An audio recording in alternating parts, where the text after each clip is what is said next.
안녕하세요 여러분, 반갑습니다. 위준 선생님입니다. 자, 여러분, 오늘 제가 유튜브 채널을 통해서 여러분에게 알려드리고 싶은 정보가 있어서 가져와 봤습니다. 바로 관광통역 안내사 자격증에 대해서 좀 소개해 드리고자 합니다. 일단은요, 여러분, 관광통역 안내사 하면은 통역 가이드예요. 관광통역 가이드. 그래서 투어 가이드, 뭐 토리스트 가이드 이렇게 얘기합니다만, 여러분, 제가 그 2001년에 이 자격증을 땄었습니다. 네, 화면 나갑니까, 여러분? 네, 그래서 아니면 여기 이제 사진으로 뜰 거예요. 그래서 관광통역 안내사, 쉽게 말하면 통역 가이드 자격증인데, 이게 여러분 국가 공인 자격증이고요. 통역과 관련된 유일한 국가 공인이에요. 그러니까 통역과 관련된 유일한 자격증이 바로 이 관광통역 안내사입니다. 네, 이게 1년에 한 번 시행하는 시험이라 또 그 시즌이 지금 다가오고 있거든요. 필기 시험 있고 면접 있습니다. 1년에 한 번 하는 거니까 여러분, 쉽게 토익이 1년에 24번 있는 시험인데, 이 시험은 1년에 한 번 있는 거라 한 번 놓치면 또 그 다음 해까지 기다려야 되기 때문에 지금 이 시기에 좀 소개시켜 드리고 싶습니다. 여러분, 자격증의 시대라고 하죠. 많은 자격증, 무수히 많은 자격증이 있는데, 그 중에 여러분 영어 공부하면서 우리나라에 대해서 외국인에게 소개시켜주는 자격증, 굉장히 매력 있지 않습니까?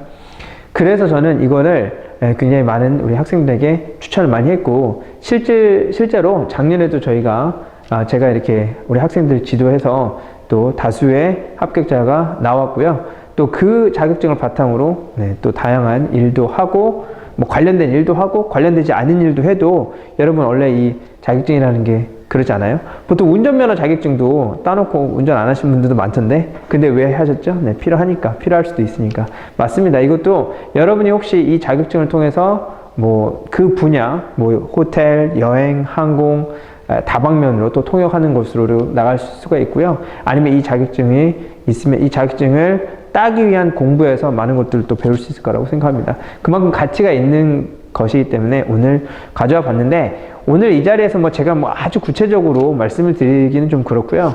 나중에 이제 링크를, 유튜브 밑에 링크를 달아드리면 글로 클릭해서 들어가면 더 자세한 내용을 보실 수가 있을 겁니다. 그래서 문화관광체육부에서 주관을 하고, 시행은 한국산업인력공단에서 합니다. 제가 딸 때는 한국관광공사에서 했거든요. 근데 이제 그게 바뀌었더라고요. 뭐 그렇게 크게 중요하진 않고, 여러분이 이제 좀 궁금해 하시는 거는 이 시험이 어떻게 되느냐. 필기가 있고, 면접이 있습니다. 그래서 필기는 4과목으로 구성이 되거든요. 그래서 국사, Korean History, 국사, 그 다음에 관광자원. 여러분, 관광자원이라고 하면은 뭐, 국립공원, 유네스코 관광자원, 이런 것들이 유네스코 문화유산 같은 거 있잖아요. 이런 게 우리의 관광자원이죠. 여러분이 지금 놀러 가시는 곳에 보면 다 관광자원들이 있습니다. 유무형의 관광자원들이 있는데, 그런 거에 대해서 공부해보니까 얼마나 의미가 있어요? 그리고 관광학, 관광법규도 좀 알아놓으시면 좋을 것 같고요. 사실 이 부분을 제일 힘들어하는 부분이긴 해. 법이니까. 근데 그리고 또 관광학 개론, 관광업, 뭐 여행업, 숙박업 이런 거에 대한 전반적인 기본 이론을 좀 공부하신다라고 하시면 되겠습니다. 그래서 필기를 공부하시는데, 필기 공부는 보통 독학하시는 분들이 있고, 또 보통 인강으로 이렇게 하시는 분들도 있고 그렇습니다. 그래서 그거는 이제 여러분이 알아서 선택하시면 될 것 같고요.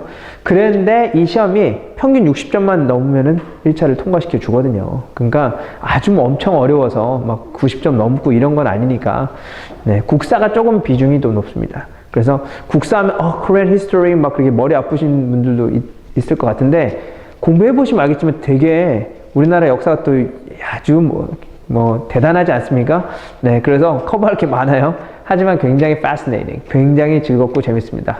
네, 그래서 그걸 한번 맛을 들이게 되면 정말 재밌다는 얘기를 좀 말씀을 좀 드리고 싶고요.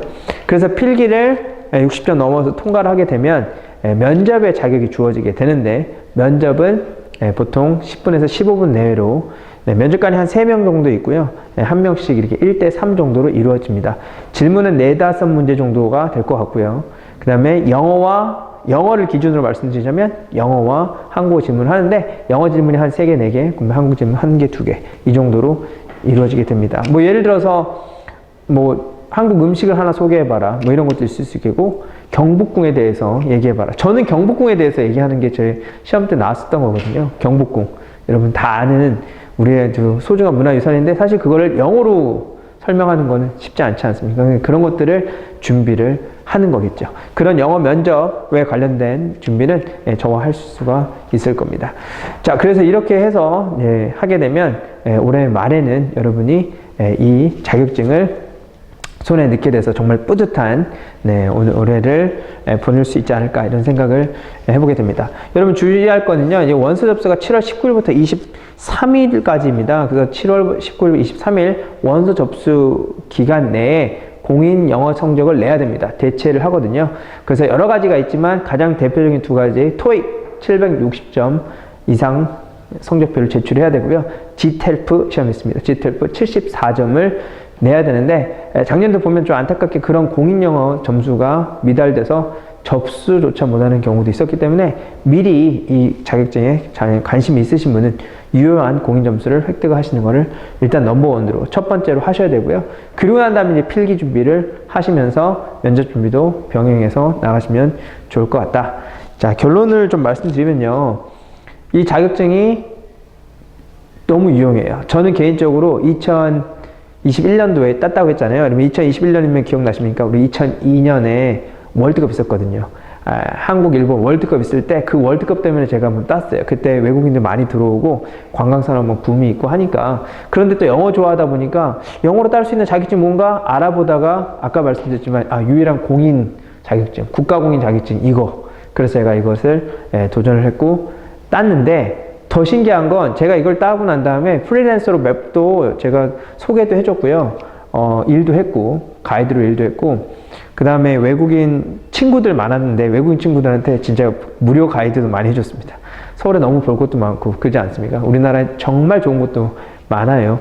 요즘 같은 시기는 더 많이 국내 여행을 많이 하고 있으니까 좋은 것이 너무 많아서 여러분 지금 뭐 주말이나 이렇게 놀러 가거나 휴가 갈 때 이게 모두 다 이것과 관련됐다고 생각하시면 돼요. 앞으로 이걸 준비하시다 보면 여러분이 가시는 모든 것이 여러분의 스토리가 될 수 있을 거라고 생각이 됩니다. 네, 우리 피디님 금방 빨리 시간 너무 오래 걸린다고 지금 끊으라고 지금 그러는데 아무튼 여러분 꼭 이거에 대해서 한번 관심을 가져주시면 좋을 것 같고 관심 있으신 분은 요 밑에 또 카톡 주소 드릴 테니까 일로 문의하시면 좋을 것 같습니다. 여러분 꼭 한번 도전해 보시고요. 여러분도 관광통역 안내사가 되시기를 희망해 봅니다. 뭔가 지금 제가 빠뜨린 거 있는 것 같은데 또 다음번에 영상에서 또 만나 뵙도록 하죠. 여러분 감사합니다. 수고하셨습니다. 안녕.